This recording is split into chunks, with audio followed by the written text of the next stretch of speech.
Jamie ससुरवा पूछबो न करमी गे हाल समाचारवा आगे लगे लो शादी चले जैमी ससुरवा पूछबो न करमी गे हाल समाचारवा आगे कैसे के रहतौ ई होला भरवा ले ये हमारे घर के पिछवाड़वा चुमा देबो हम ओढ़ा के अचारवा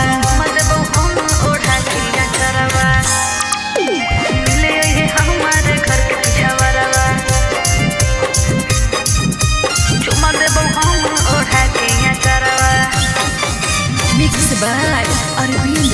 Raja. चुमा देबो हम ओढ़ा के अचारवा आगे पहले ले खाया बाई तो न फिल गे रे जान जे हो तो तोरो दिल रे रे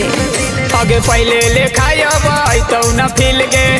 रे जान जे हो तो तोरो दिल रे आगे सोची सोची हमर फाटो कपरवा जन्म ले ये हमारे घर के पिछवाड़वा चुमा देबो हम ओढ़ा के अचारवा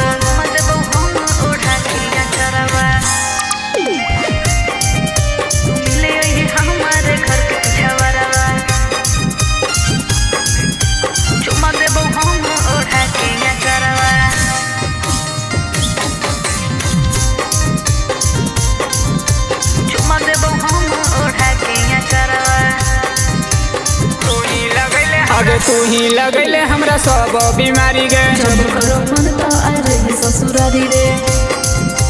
बुझनी आगे तू ही लगैले हमरा सब बीमारी गे जब करो मन तो आ रही ससुरारी रे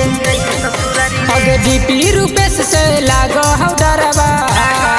जन्म ले ये हमारे घर के पिछवाड़वा झुमा देबो हम ओढ़ा के अचारवा